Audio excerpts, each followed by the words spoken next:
Bem-vindos ao canal.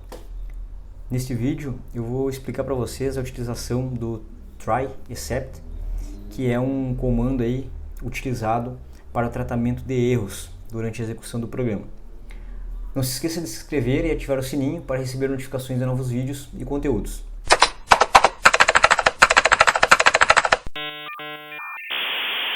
Eu já estou aqui com um novo notebook, um novo projeto aberto no Google Colab, e essa nova versão ela já tem aqui um auxiliar de IA, para ajudar aí na criação de códigos, tá?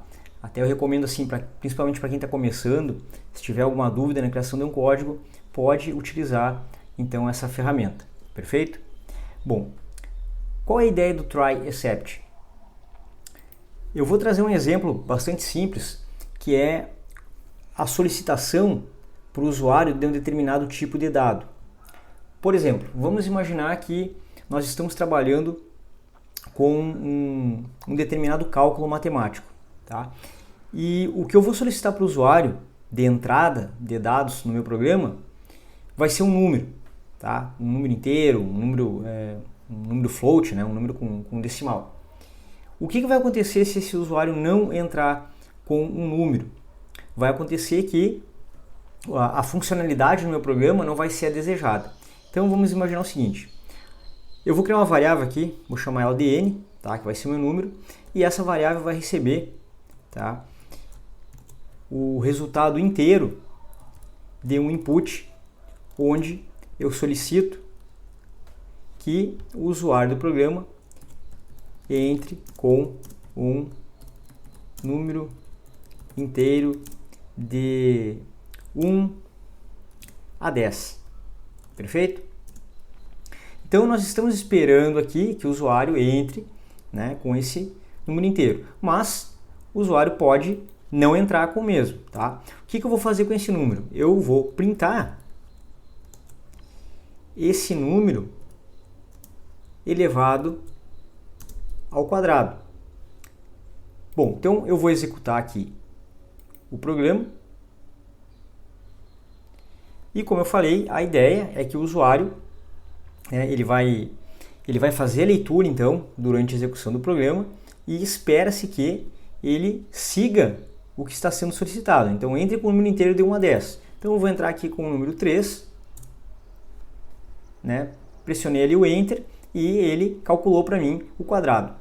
Mas e se por um acaso o usuário, na execução do programa, ele vem aqui, até mesmo porque cometeu um erro aqui, digitou errado no teclado e entrou, por exemplo, com um caractere? O que vai acontecer? Isso vai me gerar um erro na execução, porque eu estou esperando justamente aí um número inteiro, mas eu entrei com o caractere H nesse caso. Perfeito? Bom, então qual que vai ser a ideia aqui? Eu vou utilizar o try except para garantir que o meu usuário não vai cometer esse erro, tá? Então olha só, eu vou reutilizar aqui o meu n, solicitando que ele entre com um número. Só que agora, antes aqui dessa solicitação, eu vou utilizar o try, perfeito? Então olha só, try, e eu busco aqui que o usuário entre com o número, perfeito? Bom, se por um acaso ocorrer algum erro aqui dentro durante a execução, eu vou utilizar aqui o meu except. No except eu vou dizer para ele o seguinte: eu vou printar informando que se ele entrou com uma informação que não é um número inteiro, então eu tive um erro. E aqui eu vou fazer assim, ó.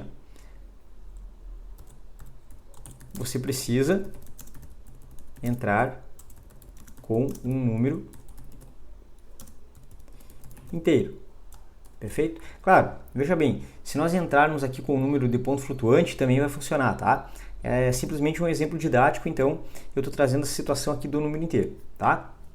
Então olha só. Só que se eu executar agora esse meu programa, tá? ele simplesmente testa aqui, ele entra o número, se entrou com o número ele não está fazendo nada. Então, além de utilizar o try except, eu vou utilizar também o else. Ou seja, o try ele vai tentar, né, receber o número aqui no N. O except ele vai ser exibido se ocorrer algum erro.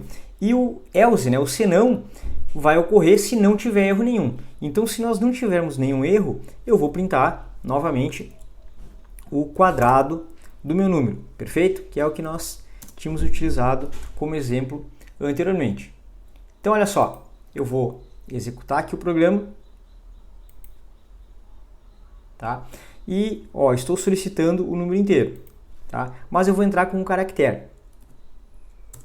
E olha só, ele trouxe aqui a situação do except, né? Ele gerou o erro e informou para o usuário, você precisa entrar com o número inteiro. Claro que para esse exemplo aqui funcionar adequadamente, o interessante é eu vou colocar aqui também um laço de repetição while, tá?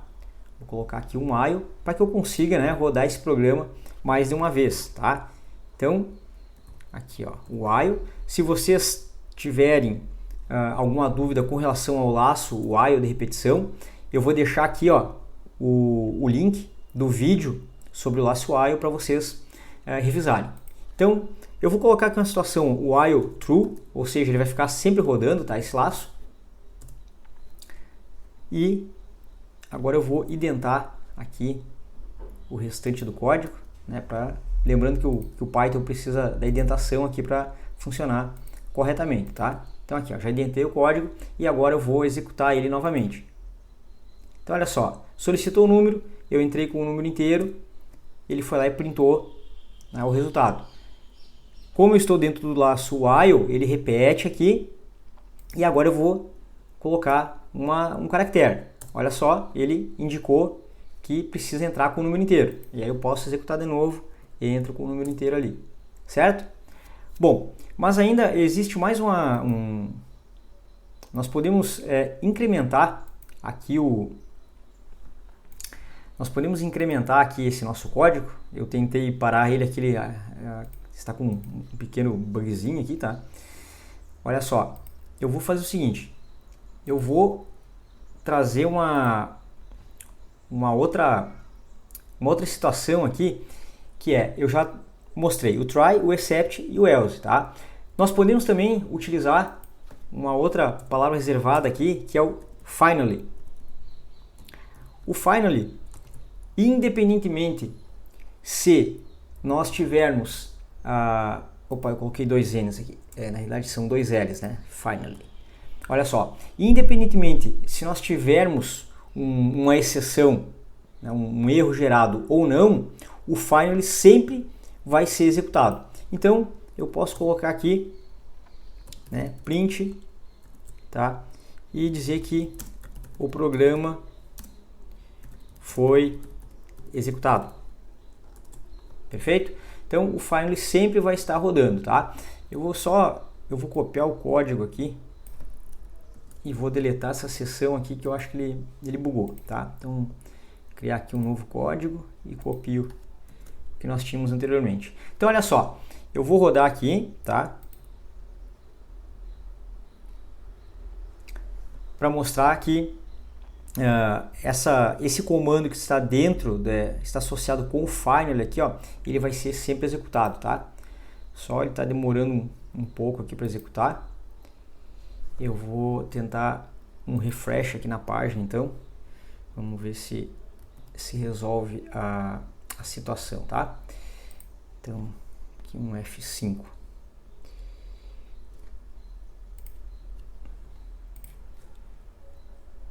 Dá um reload. Vamos ver se ele carrega aqui. Tá, carregou. Eu acredito que agora ele vai executar. Então, coloco o código em execução novamente.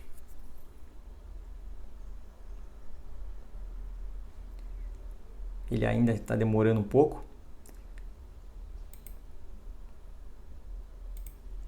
Aqui ele está indicando que está guardando o término da execução atual, tá? Deixa eu verificar aqui, ó.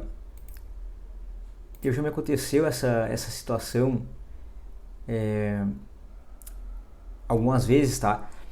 E aqui no Colab, o que eu recomendo? Ó, se ele travar aqui a execução, como aconteceu nesse momento, ó, a gente pode desconectar e excluir ambiente de execução, tá? Desconectar e excluir ambiente de execução, tenho certeza de que você quer redefinir esse ambiente de execução. O estado dele será perdido, assim como todos os arquivos e variáveis locais. Pode colocar um sim aqui, tá? Que na realidade é como se ele fosse fazer uma limpeza no buffer lá do servidor, tá? E eu vou dar mais um refresh aqui, e aí eu acredito que a gente consiga executar agora o programa sem problema nenhum. Ó, ele voltou então a página e vou colocar em execução novamente. E agora, olha só, agora ele está executando, tá? Até interessante esse erro que ocorreu aqui, tá? Pode ser que algum de vocês, se estiver utilizando o Colab, é claro, né? Passe por esse erro e daí já sabe como resolver o mesmo, tá? Bom, então olha só, entre com o número inteiro, eu vou primeiro entrar com o número, né, da forma correta, ó, 4, ele calculou então o quadrado do número 16 e o finally foi executado, ó, né, o programa foi executado. Então o finally ele vai ser sempre executado, independentemente ou não se a gente tiver o erro. Olha só, eu vou colocar agora um caractere, tá? E verifico que o erro aconteceu, né? Então ele colocou, você precisa entrar com o número inteiro, mas também a impressão, né, aqui que está dentro do file novamente foi printada, o programa foi executado, tá? E ele voltou a perguntar aqui, a solicitar o número inteiro. Bom, esse comando, né, o try except, ele é um comando bastante útil, tá? E nós poderíamos trazer outros exemplos aqui, mas eu quero deixar ele dessa forma que eu considero um pouco mais simples, principalmente para quem está iniciando aí com a linguagem Python, tá? Utilizar preferencialmente numa situação assim, de try, except e else, tá? O finally já é um recurso que para quem está iniciando muitas vezes não vai ser necessário, mas essa situação inicial aqui do try, except e o else, eu garanto para vocês que vai ajudar bastante aí, principalmente em programas que envolvem um tipo específico de dado, como era aqui, né? Nós precisamos da entrada de um número. Perfeito? Espero que vocês tenham compreendido, tenham gostado do vídeo. Deixe seu like, suas dúvidas, críticas e sugestões nos comentários.